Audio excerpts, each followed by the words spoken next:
우리 이 현장과 영상을 통해 예배드리는 우리 성도들 가정에 또 하나님의 은혜와 사랑이 늘 함께 하시기를 주의 이름으로 축복합니다. 6월은 호국 보훈의 달이고 오늘은 현충일입니다. 현충일은 나라를 위해서 희생한 순국 선열들과 전몰 장병들을 기리기 위해서 지정된 기념일이죠. 오늘 그런 의미에서 우리가 나라 사랑하는 것에 대한 말씀을 먼저 잠시 나누고 우리 말씀을 나누고자 하는데요. 우리는 모두 대한민국 국민으로서 나라를 사랑하죠. 나는 나라를 사랑하지 않는다라고 생각할 사람은 아무도 없을 겁니다. 그러면 어떻게 하는 것이 나라를 사랑하는 것인지에 대해서는 각자가 생각이 다 다를 수가 있지만 저는 이렇게 생각을 해봤습니다. 가정에서 자기 부모들은 다 자식을 사랑하죠. 그런데 만약에 자녀를 둔 부모가 자식을 사랑하지만 부모로서 자녀를 낳고 해야 될 부모의 의무가 있어요. 예를 들어 그냥 낳기는 했는데 네가 알아서 커. 방치한다면 그거는 자식을 사랑하는 게 아니고 마음으로는 사랑할지 모릅니다. 가령 여러분 어떤 사람들 보면 아이를 낳고 버리잖아요. 그 버린 그 엄마는 자기 자식을 사랑 안 했을까요? 사랑합니다. 그러나 엄마로서의 의무와 도리를 다하지 않은 사람이 자기 자녀를 나는 사랑했어라고 말한다는 것은 그건 어불성설입니다. 나라 사랑하는 것도 마찬가지입니다. 각자 다 자기 나라를 사랑하지만 그런 의미에서 그 나라 국민은 해야 될 의무가 있어요. 국민으로서 의무를 다할 때 그 나라를 사랑하는 그 출발이 되는데 헌법에 규정된 국민으로서의 4대 의무, 크게는 요즘은 5대 의무까지 가는데요. 첫 번째는 국방입니다. 군대를 다녀와야죠. 두 번째는 교육입니다. 그러니까 교육은 뭐 시켜도 되고 안 시켜도 되는 것이 아니라 그 대한민국 국민으로서의 의무예요. 의무. 고등교육까지 맞춰야 될 의무가 있는 것이고, 그리고 세 번째는 근로. 그러니까 어떤 사람이 자기는 나라를 사랑한다 하면서 백수건달로 놀면 그건 사랑하는 게 아니에요. 근로. 열심히 자기 건강에 따라서 자기의 그 일터에서 열심히 땀 흘려 수고하고, 네 번째가 납세입니다.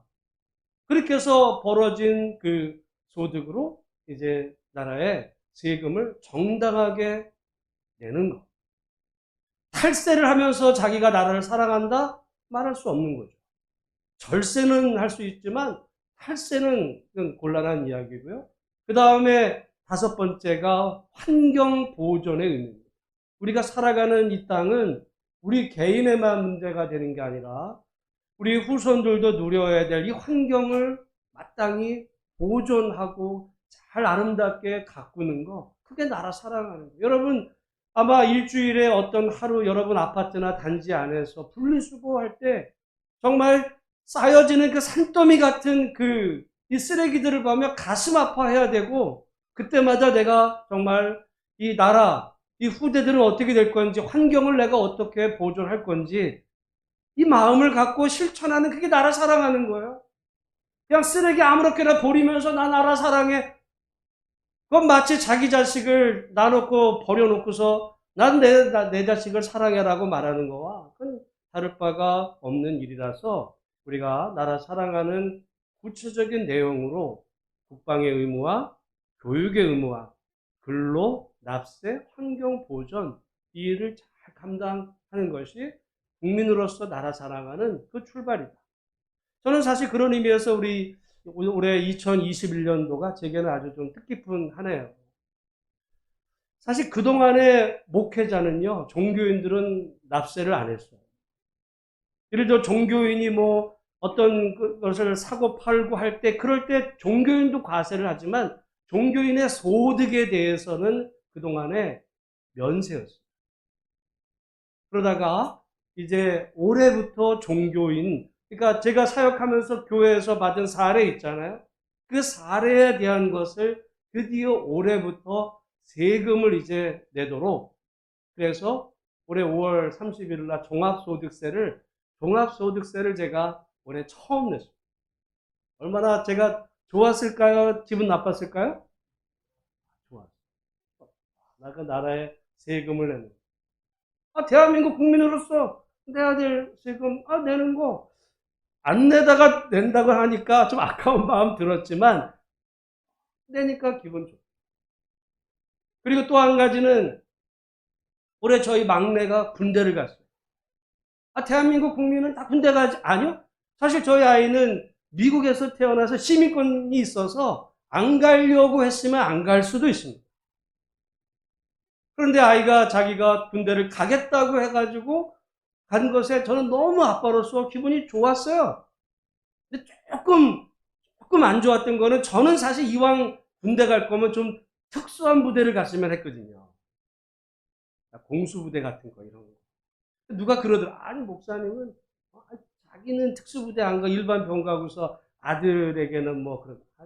지나놓고 보니까 이왕 군대 갔으면, 물론 이제 다치지만 않고 건강하게만 다녀오면, 요즘 아이들이 고생을 모르잖아요. 고생을 모르는 이 시대 속에서 한번 정말 그 세게 훈련도 받아오면서 인간의 어떤 그 한계를 뛰어넘는 어떤 그런 순간들을 경험하게 될 때, 살아가는 인생에서 큰 의미를 갖지 않겠나 생각해서 아무튼 마음은 있었지만, 뭐 말은 하지 않았어요. 내가 간다는 그 자체로도 고마워요. 저는 다시 한번 생각이 듭니다. 우리가 나라를 사랑하는 거, 뭐 추상적인 것이 아니라 국방의 의무와 교육과 근로와 납세와 그리고 환경을 보존하는 일들을 잘 여러분 하시는 그것이 나라 사랑하는 길인데, 방법은 조금 다를 수 있어요. 방법은. 그러나 그거는 모두에게 공통된 일이다 생각하시고, 여러분 정말 이 현충일을 맞아서 나라 사랑하는 우리 모두가 다 되기를 주님의 이름으로 축복합니다. 근데 의무에는 권리도 따라요. 5대 권리가 있거든요. 대한민국 국민은요, 모두가 다 평등하게 대접받을 권리가 있어요. 내가 돈이 없다고, 건강이 나쁘다고 해서 나는 다른 사람들부터 무시당하지 않을 권리가 있어요. 평등. 가령 뭐 재벌 회장님은 죄를 져도 용서가 되고, 나는 돈이 없으니까 죄 지면은 뭐 2배로 벌을 받고, 그럼 평등권에 위배되는 거예요. 동등하게 대우받을, 남자나 여자나 동등하게 대우받을 그 권리가 있고, 그 다음에 우리에게는 선거를 할 수 있는, 그 선거에 참여할 수 있는 그 권리예요. 여러분, 대한민국 국민이 아닌 사람은 아무리 여기 와서 뭐 해도 선거권을 안 주잖아요. 그 권리입니다. 그 권리를 정당하게 행동하고, 우리에게는 자유권이 있어요. 양심과 또 사상과 또 행동의 거주의 이 자유. 그러니까 우리가 마음 이사하고 싶을 때 어디든지 이사하는 거, 그건 자유예요. 자유권. 그 다음에 우리가 사람으로서 어떤 기본적인 생존할 수 있는 그 권리가 있습니다. 여러분, 그래서 우리가 살아가다가 병이 들거나 가난해지고 그럴 때 나라에서 보조를 하잖아요. 그게 여기서 근거한 거예요. 생존할 수 있는 그 최소한의 권리를 보장받을 권리가 우리에게 있는 거예요. 권리가 있어요. 그러니까 내가 사는데 정말 극빈자일 경우 나라가, 뭐 살거나 죽거나 내몰라라, 그럼 버리는 거잖아요? 아니, 국가에서 그런 어려운 사람들을 이제 구제하는 방안으로 하는 것은 그 생존권을 존중하기 때문에 그 권리가 있어요. 그리고 우리가 살다가 부당한 일을 당하면 나라에다 재판도 청구할 수 있어요. 이거 부당하다고 재판을 청구할 수 있는 그 권리가 우리 안에 있습니다. 저는 나라를 사랑한다는 게 뭔가 생각해 보면, 그 권리와 의무를 잘 이행하고, 의무는 마땅히 그 행사하되, 또 권리는 요구할 수도 있는 거예요. 권리는 마땅히 내가 받아야 될 권리거든요. 여러분, 그런 의미에서 보면 가령 좀 이상하게 들릴지 모르지만 가령 태극기 부대들이 어떤 집회를 하거나 어떤 사람들이 시위 집회를 하는 거 우리가 볼 때는 왜 저런 일을 하지라고 생각할지 모르지만 그거 권리예요. 권리입니다. 또한 어떤 가령 회사에서 노조를 결성하는 거, 왜 노조를 결성하지? 아니요. 노동권으로 보장된 권리예요. 그래서 만약에 어떤 회사가 어떤 노조를 결성하는 거를 어떤 회사 차원에서 막았다. 그거 처벌받습니다. 그건 권리이기 때문에. 그러니까 우리는 다 생각이 그런 면에서 다를지는 모르지만 국가에서 인정된 의무와 권리를 바르게 이해하고 우리가 하나님의 우리에게 허락하신 이 대한민국이라는 나라, 어떻게 보면 지금 정말 우리 5,000년 우리 민족사에서 가장 정말 융성한 이런 시대를 우리가 지금 살고 있는데, 이런 시대를 맞이하게 하신 하나님께 감사하면서 나라 사랑하는 마음을 다시 한번 회복하는 우리 모든 복된 성도들이 다 되시기를 주의 이름으로 축원합니다. 그럼에도 불구하고 우린 대한민국 국민이며 동시에 하나님 나라의 백성이라는 사실도 기억해야 돼요. 여러분, 간혹 어떤 교회 보면 어떤 미국의 교회라면 제가 이해를 하는데 한국의 어떤 교회 가운데 교회 예배당 안에 한쪽에는 태극기를 개항해 두고 한쪽에는 미국의 성조기를 꽂아 놓은 데가 있어요. 그거 틀린 겁니다. 또 어떤 교회는 성조기하고 또 이스라엘 국기까지 꽂아 놓은 데가 있어요. 우리가 대한민국 국민이지만 미국이 우리가 섬겨야 될 나라는 아니거든요. 우리에게 도움을 줬고 친한 나라지만 그러나 우리가 섬겨야 될 두 나라가 있는데 그 한 나라는 대한민국이고 또 다른 나라는 미국이 아니라요. 그 나라는 하나님의 나라거든요. 하나님의 나라. 미국에 기독교인이 많다고 해도 미국이 하나님의 나라는 아니거든요. 우리는 이 사실을 분명히 기억하고 대한민국과 하나님의 나라, 대한민국 국민으로서의 의무와 권리를 다하되 또한 하나님 나라 백성이라는 사실을 망각하면 곤란한데요. 근데 오늘날 우리 안타까운 사실은 우리가 하나님의 나라에 대해서 잘 몰라. 우리는 하나님의 나라는 어떻게 생각하냐면 나중에 가는 나라라고 생각을 해요. 언제? 죽어서. 어떻게? 내 영혼이. 여러분, 그건 성경에서 가르치는 바가 아니에요. 성경에서 말씀하는 하나님의 나라는 그런 나라가 아니에요. 그 하나님의 나라, 그게 이제 죄송하지만 헬라어로 보면 바실레이아 투 세우거든요. 헬라어로. 그 세우라는 것은 하나님이고 바실레아라는 말은 그게 다스린다는. 오늘 여기 사실 요한계시록 11장 15절 하반절에 보면 그가 세세토록 왕노릇하시리로다. 여기 그 왕노릇한다라고 하는 그 헬라어가 바실리오거든요. 바실리오.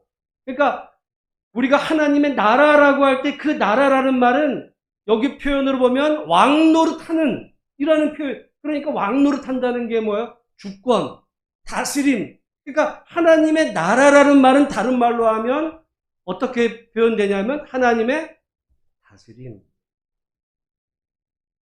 하나님의 나라가 뭐라고요? 하나님의 다스림. 제가 볼 때 우리 한국교회가 이 사실을 너무 하나님의 다스림이라는 것이 하나님의 나라라는 것을 우리가 망각하고 하나님의 나라는 그저 내가 죽은 다음에 갈 어떤 나라, 그 나라가 갈까 말까 못 가는 거 아니야? 진짜 있어? 그게 우리의 마치 궁금사항이고 거기 들어가는 게 우리 신앙의 목표인 것처럼 생각한다는데 제가 볼 땐 처음 출발부터가 잘못됐어요. 우리는 나중에 죽은 다음에 하나님의 나라에 갈 거를 꿈꾸는 것이 아니라 이 땅에서 하나님 나라 백성으로 살아야 되거든요. 그 나라. 그래서 우리가 사모해야 될 두 나라가 하나님의 나라와 대한민국이라 그럴 때 여러분 대한민국 국민으로서 지금 살잖아요. 또한 섬겨야 될 하나님의 나라를 우리가 소중히 여긴다 그럴 때, 내가 죽은 다음에 나 천국 가야지. 이렇게 생각하라는 게 아니라 지금 여기서 예수 믿어 하나님의 자녀가 되고 하나님의 백성이 되었으니까 왕이신 그 하나님의 그 다스림 아래에서 지금 내가 살아있는 동안에 하나님의 백성으로 사는 거예요. 하나님 백성으로 사는 겁니다. 지금 그렇게 내가 지금 살다가 우리의 생명이 다 맞춰지는 그날 영원한 그 하나님의 안식으로 들어가는 것이지, 여기서는 세상 하나님을 믿고 천국에 갈 거를 꿈꾸며 하나님 나 죽으면 천국 보내주세요, 하나님 나라 가게 해주세요. 여러분, 예수님이 우리에게 기도를 가르쳐 주실 때 그렇게 가라고 기도해 주신 것이 아니라 그 나라가 하늘에서 이루어진 것 같, 그 뜻이 하늘에서 이루어진 것 같이 그 나라가 이곳에 임하도록 그래서 기도하라고 말씀하셨잖아요.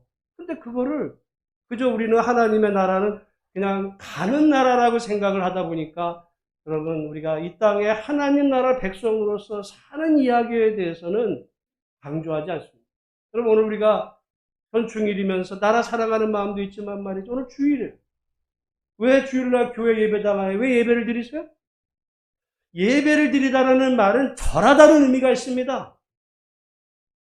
절하다는 것은 어떻게 보면 예선에 보면 완전히 신하가 왕에 대한 최상의 급진의 어떤 그 공경의 표시거든요. 우리가 한 주간 세상에 살다가, 세상에 살 때는 물론 대한민국 국민으로서 여러분 살지만 또한 대한민국의 지금 사실 우리 대한민국이라는 나라는 자본주의 국가잖아요. 자본주의. 여러분, 자본주의 국가에서는 그 이상형의 인간이 있습니다. 자본주의 국가에서 이상적인 사람은 어떤 사람일까요? 우리가 지금 자본주의 국가를 살면서 모든 사람들이 꿈꾸는 어떤 이상적인 인간이 있어요. 어떤 사람이에요? 우리가 도덕적이고 양심적이고 그건 자본주의에서 바라는 이상형이 아니에요. 자본주의 국가에서 이상형은 자본가입니다. 자본가는 어떤 사람인지, 자본가는요, 노동자와 달라요. 노동자는 자기가 열심히 땀 흘려 수고해서 월급 받아 사는 사람이 노동자라면, 자본가는 자본이 있어서, 자산이 있어서 자기가 일하지 않아도 어디서 나오는 어떤 돈이 있어서 얼마든지 여유롭게 살아갈 수 있는 그런 사람, 그게 자본가예요. 그래서 여러분, 아이들에게 요즘 묻는다 그러잖아요. 너 나중에 뭐가 되고 싶냐 그러는데, 모든 아이들이 나중에 뭐가 되고 싶다 그래요? 건물주. 그거 틀린 얘기 아니에요. 자본가에서 맞는 얘기예요. 우리 비웃을 것이 아니라 그게 못 되거나 하려도 안 돼서 문제지, 그게 사실 자본주의에서 바라는 바거든요. 그러니까 그게 되기 위해서 창업도 하는 거고, 다 그걸 하라고 지금 교육도 시키는 거고, 그렇게 다 꿈꾸지만 현실에서 안 되는데, 그게 우리가 살고 있는 이 세대의 자본가로서의 그 바람이 있지만, 그럼에도 동시에 우리가 하나님 나라 백성으로 사는 거예요. 근데 세상에서는 그러다 보니까 돈을 위해서, 명예를 위해서 아무튼 열심히 땀 흘려 수고하지만은, 그러다 보면 정작 누가 주인인지를 잃어버려요.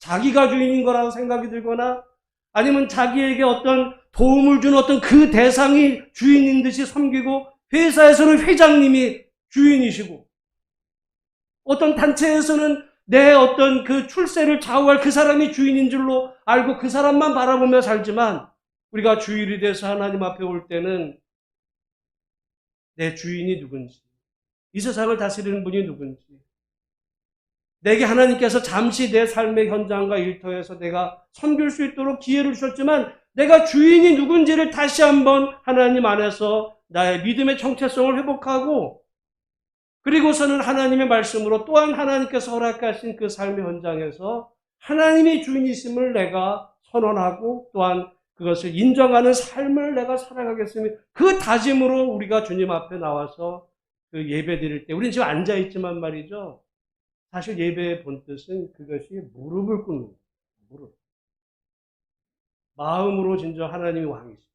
그래서 여러분, 하나님 나라의 그 의미는 하나님이 다스린다는 건데, 여러분, 고대 시대에는 누가 다스려요? 왕이 다스려요. 그래서 하나님 나라의 주인은 하나님이시고, 그래서 성경의 처음부터 끝까지 하나님 나라 이야기예요. 성경은 하나님 나라 이야기인데 결국 성경에서 말하는 하나님은 어떤 분이신지 한마디로 표현하면 그분은 왕이십니다. 그분은 왕.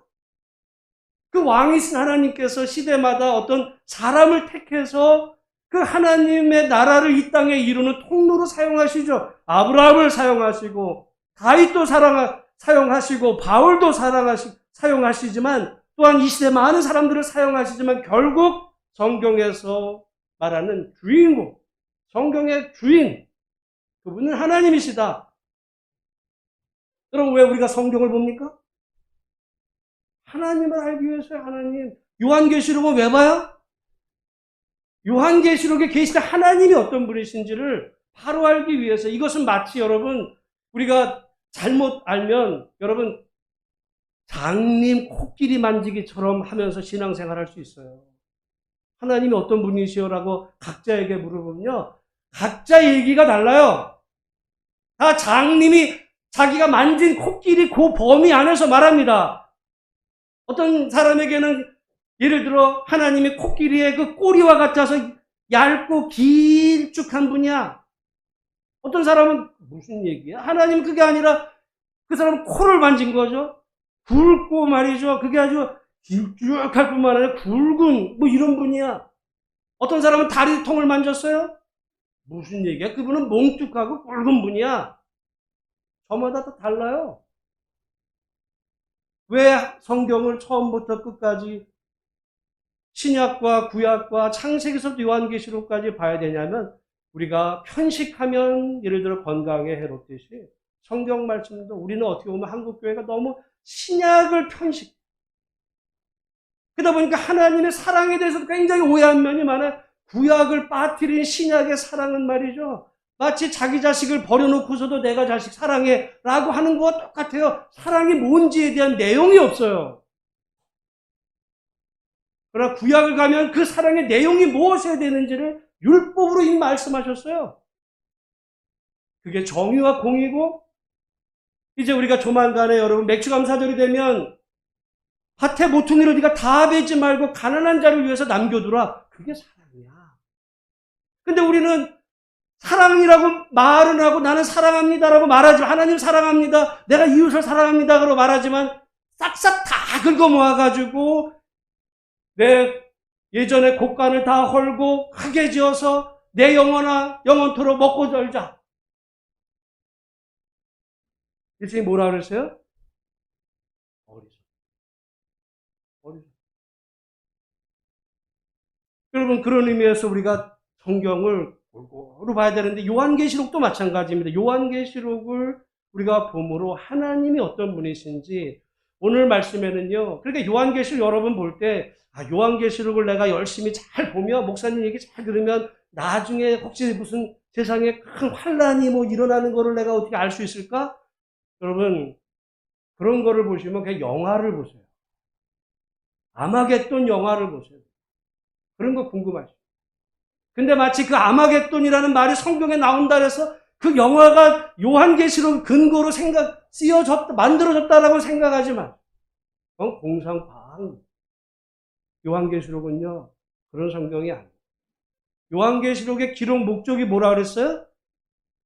하나님이 어떤 분이신지, 그리고 그 하나님 믿음 때문에 박해를 받던 성도들에게 하나님이 어떤 분이신지를 알게 해주신 분. 그래서 여러분, 제가 요한계시록 4장에 사도 요한이 하늘의 열린 문을 보잖아요. 그 위에 보좌에 앉으신 분. 그분을 보라는 거예요. 그분.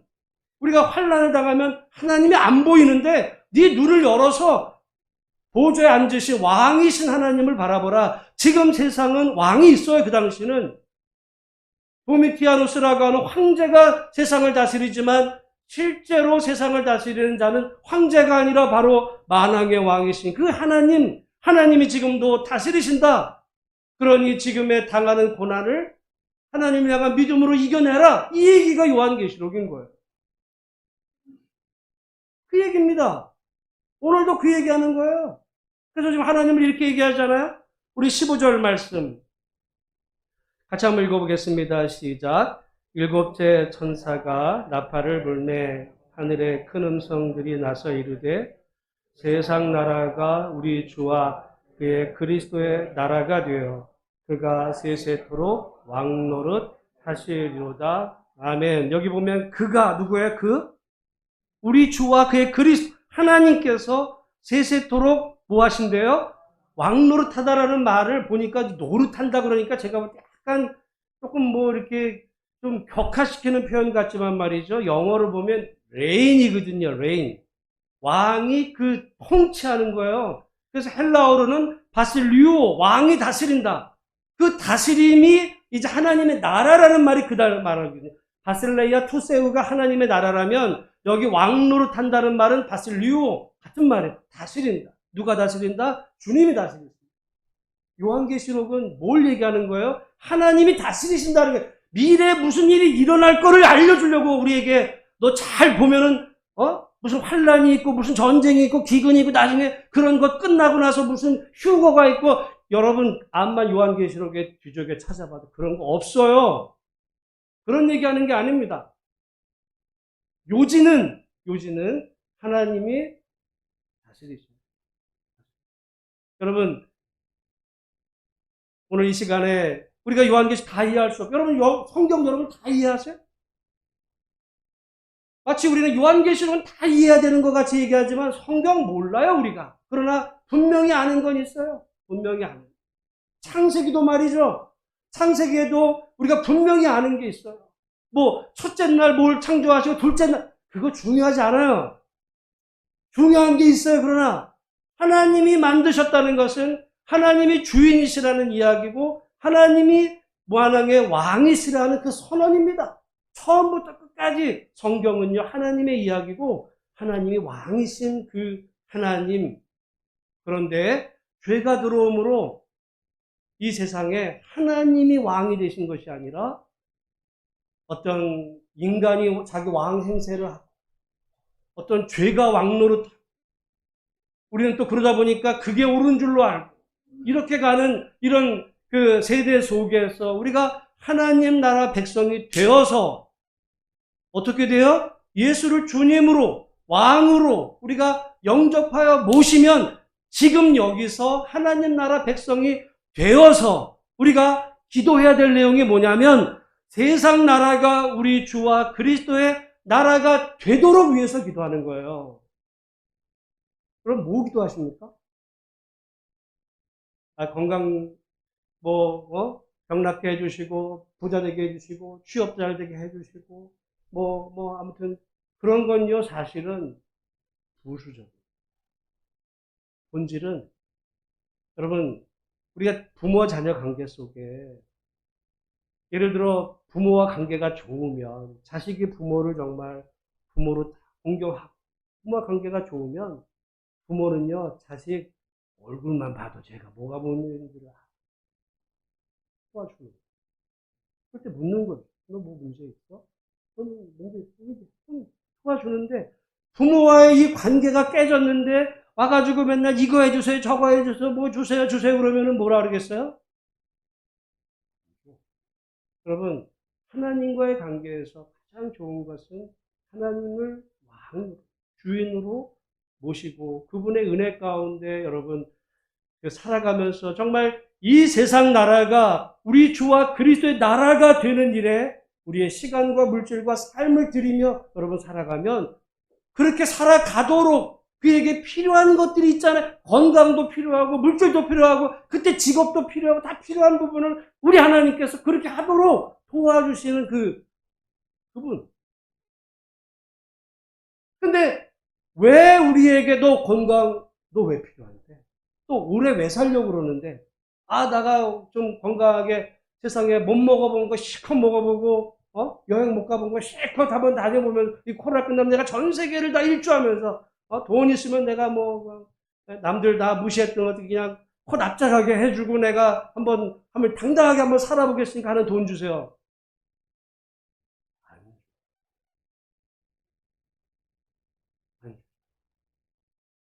그게 아니라 우리가 세상 나라가 우리 주와 그리스도의 나라가 되는 것을 우리 신앙의 목표로 삼. 그렇게 되려면 우리가 하나님 나라 백성이 이미 된 거거든요. 될 게 아니라 됐어요. 믿으시면 아멘 하시기 바랍니다. 그거 믿지도 않아요. 네? 믿으시면 아멘 하시기 바랍니다. 굉장히 중요한 얘기예요.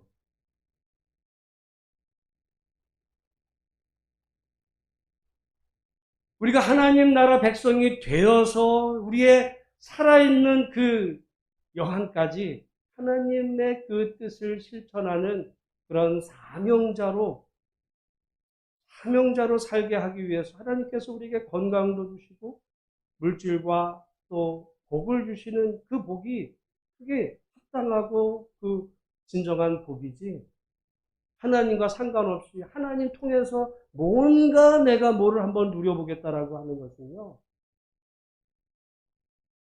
그런 복은 마귀도 줄 수 있어요. 마귀가 뭐라 그래요? 예수님께 내게 절해. 그럼 내가 천하만국을 줄게. 그런 복도 하나님에게서 온 복이어야 그게 축복이지, 진정한 복이지. 어떤 잘못된 동기와 잘못된 방식으로 온 그 세상 부귀영화, 그건 복이 아니라 멸망의 이제 조건들이 쌓여지는 것이라, 우리 그리스도인들은 오늘 말씀처럼 우리가 대한민국 국민이면서 미국 시민이 아니에요. 우리는 하나님 나라 백성이에요. 그래서 이 세상 나라는 대한민국이에요. 이 대한민국이 어떤 나라가 되도록? 우리 주와 그리스도의 나라가 되도록. 그러니까 대한민국이라는 우리가 섬겨야 될 나라가 있지만 대한민국이 우상이 되면 안 돼요.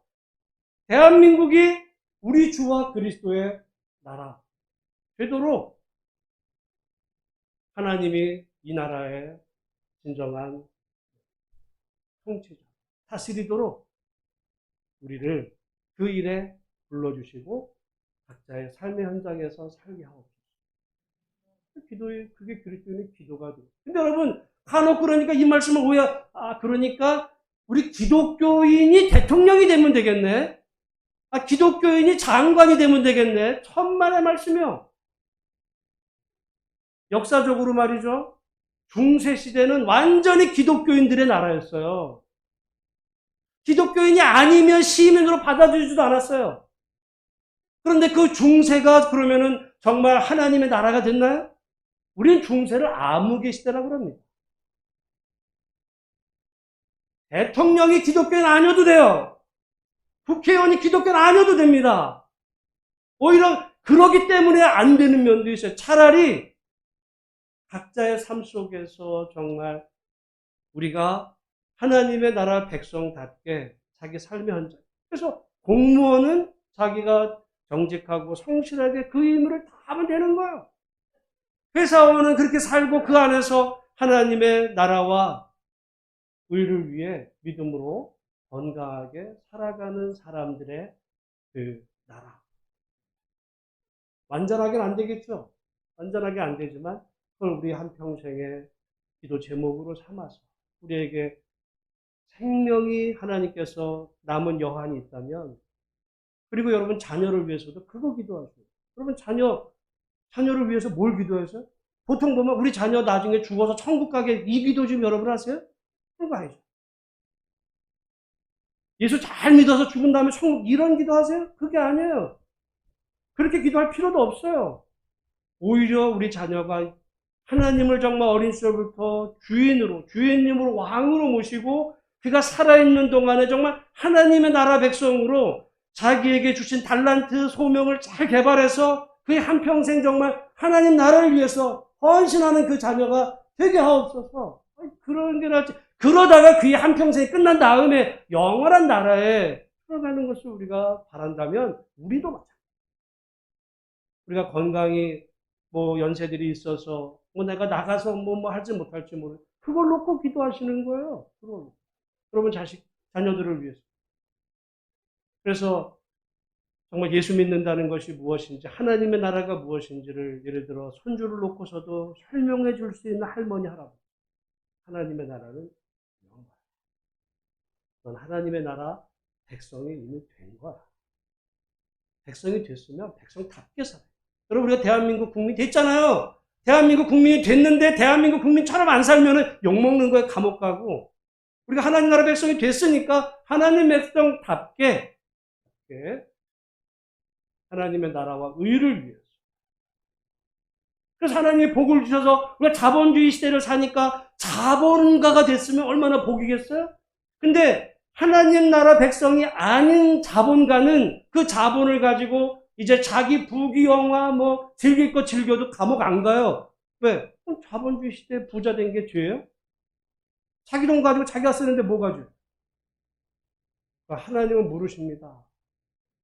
내가 네게 준 그 부와 명예를 가지고 너 어떻게 살았니? 우리에게 책임입니다. 하나님 나라 백성으로서의 그 삶. 오늘 우리 소망교회 우리 성도님들이 우리 이제 권사님, 장로님, 뭐 집사님들 연세가 드셨지만, 제가 우리 금요일 날 그 시편의 말씀을 보면 그게 이제 반복돼서 나왔어요. 우리 인생은 한마디로 뭐라고 표현되냐면, 방송으로 들으시거나 들으신 분은 기억이 나실 텐데, 그게 호흡. 여러분, 우리 인생은 호흡과 같아서 호흡이 멈추는 순간 우리 생은 거기까지. 이 호흡에 불과한 우리 인생 가운데 하나님께서 우리를 자녀로 부르시고 예수 믿게 하신 것에 감사하면서 어느 순간 호흡이 멈출지는 누구도 장담할 수 없어요. 그때까지 하나님 왕으로 모시고, 오늘 요한계시록. 여러분, 그러니까 요한계시록은 이런 게 핵심이에요. 나중에 무슨 재앙이 떨어져가지고 무슨 불바다가 되고 이런 거는 그냥 곁가지고, 진짜는 주님이 왕이십니다. 이 세상 나라가 우리 주와 그리스도의 그 나라가 되어 우리 주님이 세세토록 왕노릇 하시는 그 나라에 나를 이미 하나님 자녀 삼아 주셨으니 내 한평생 그 하나님 나라 위해서 내가 살겠습니다. 또 이럴 때는 아멘도 나와야 되는데, 그렇게 사는 복된 우리 성도들이 다 되시기를 주의 이름으로 축원합니다. 기도하겠습니다. 하나님 아버지 감사합니다. 오늘